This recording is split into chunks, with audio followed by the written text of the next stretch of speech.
finally found the car. Well, that's always the problem. In those parts of Geneva, you leave your car and you don't remember where you left it. Finally. Hello, Lil. Nice and warm. Oh.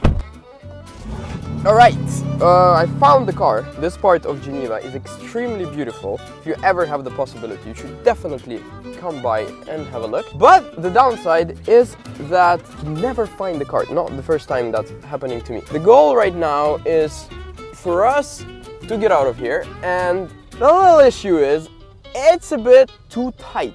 But the reason we have come here is to see whether the BMW X4M can be, you know, a decent daily driver, because I believe that's what BMW really thought when they were creating this car. Right now we are attacking 700 people. We're bombing in. The goal is not to hit anyone. But if I'm not mistaken, the car will not actually allow me to hit anyone because it's just gonna beep and stop. Now, this place is seriously beautiful. I think when you come to Geneva, you gotta see the fountain and you gotta come here. I really like this car being around this surrounding. I don't know, I think it looks really cool. It's not really, I like it here in a bit historical part. I think it really pops up, especially with that beautiful gray color.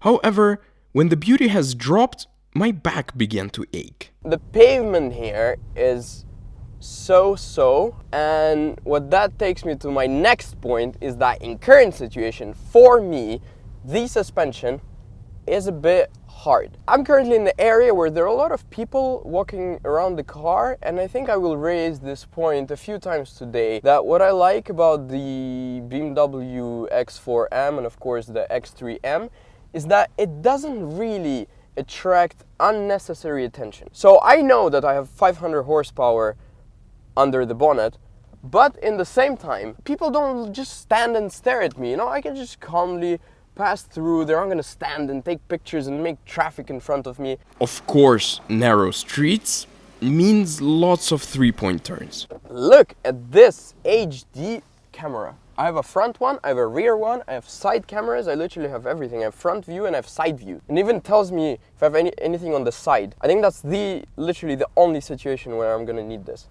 Otherwise, me personally, I don't like those systems. But when I don't have to turn them on, when they just go on themselves and I just have them here, then it's okay, I can deal with it. Quickly, I realized I got a little lost in the old city of Geneva. Again. Sorry. Désolé.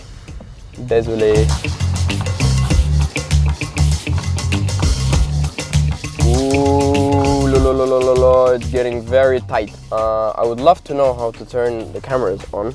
There's a camera here. It only turns on the front camera. Okay, how do we do this? Careful.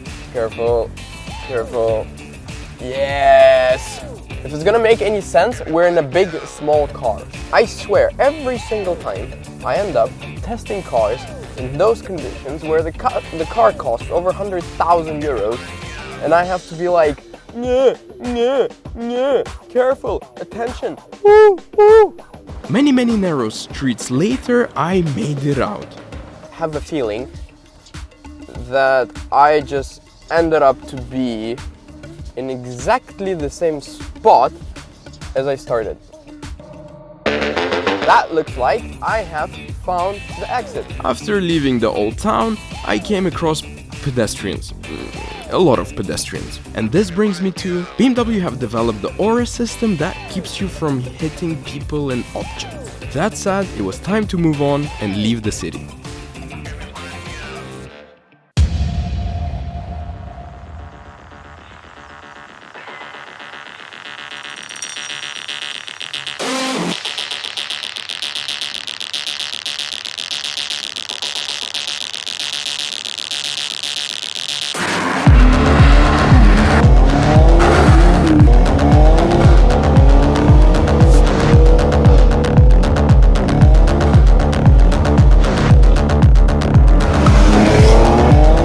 finally I have been able to get out on a road a bit more windy, not as flat and not in the city, and the speed limits are slightly higher. We have light rain on the road, which is not necessarily too bad, as today I'm driving 100% four-wheel drive, and that's what we're looking at. Under the bonnet we have a 3-liter twin turbocharged engine, 3-liter straight 6.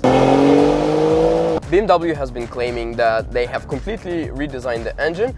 You will probably say, wait a second, we have seen that engine in pretty much all of their models. Well, no, they're saying 90% of the engine is brand new. Over 500 horsepower coming out of a 3-liter engine. If you think about it, that much power, it's pretty insane. I don't have a lot of turbo lag and I really like it. They've done a great job tuning the engine in a way that when you put your foot down, you do have the horsepower that you paid for.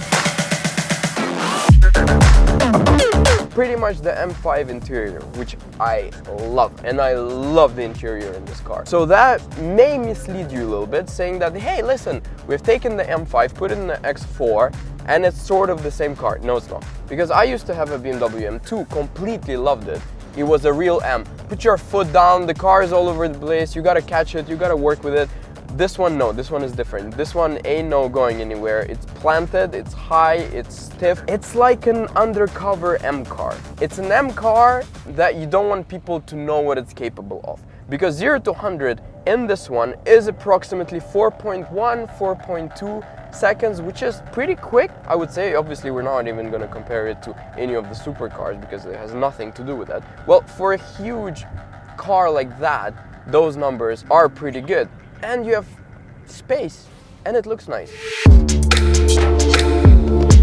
The big question now is, do you need all this power under an M badge?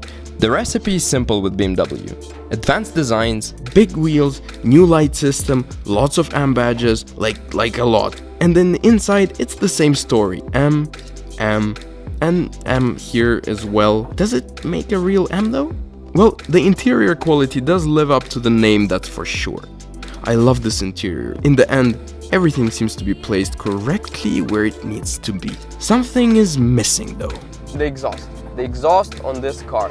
Well, we can always sort of argue, I like BMW, I like Mercedes, question of taste, etc, etc. Well, the exhaust is nothing really to have taste about. Either it sounds good or it sounds bad. Unfortunately, in this one, I cannot hear it. Like, at all. There's no rumble, there's no pops, there's no bang. But in the same time, I'm sort of counter-arguing myself. Does it have to have a big exhaust sound? Does it have to scream on the whole street and everybody turn heads around? Maybe not. Yes, it lacks cracks and pops. Yes, the ride is stiff. But it does handle well. The steering is like a dart and it goes fast. And that's what you want from a BMW M, making your daily car just put a smile on your face. It just makes daily life more fun. But, however, I would not mind a little rear-wheel drive orientation in this car. So like right now, coming out of this turn, yeah, you see I'm getting more understeer than oversteer. And it's neither a train that's completely stuck to the road, neither it's a drift car. Just so you know, this is not an SUV. It's an SAC, Sports Activity Coupe. Only BMW could come up with this. We just stopped for some gas and I was on my phone and I just literally saw that BMW has released a brand new BMW X5M and X6M on exactly the same day as we're filming the X4M.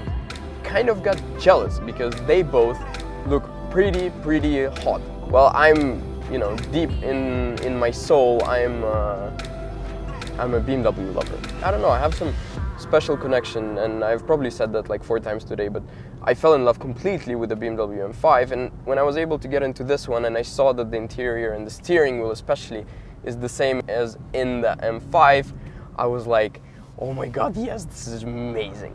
To sum it up, I like it, but I wouldn't buy one.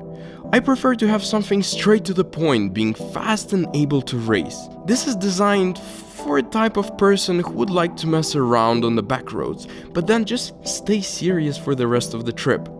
Numbers do play a role here. Yes, it's fast.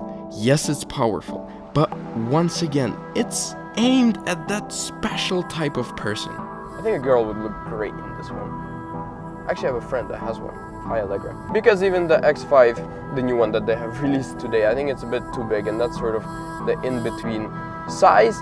Could this be a daily? Yes, totally, 100% this could be a daily. Before going back home, I had to do one more thing. Off-roading capabilities, and I just bumped into a road that offers some of those.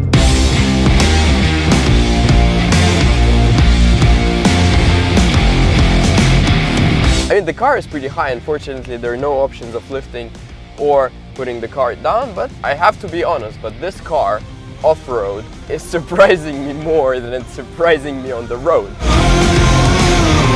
That's like an all-rounder. Well, I think I have arrived, because it's literally a dead end. There is nowhere to go. I was trying to access the lake, and on that bombshell and note and sound, I would like to say a huge thanks to that car for performing extremely well. As I said, definitely good, but mixed feelings. Few things I would definitely change, but you know, as we always say, none of the car can be perfect, and especially this is not top of the model range of BMW in general. I'm really looking forward to BMW M8. I think that's going to be an incredible car, especially after how much I loved the BMW M5. To all of you guys, I'm happy to be back to my English channel. If you're new, please hit the subscribe button, leave a like, leave a comment, follow me on Instagram. Thank you so much, and we'll definitely see you in the next episode. Thank you. But when it comes to her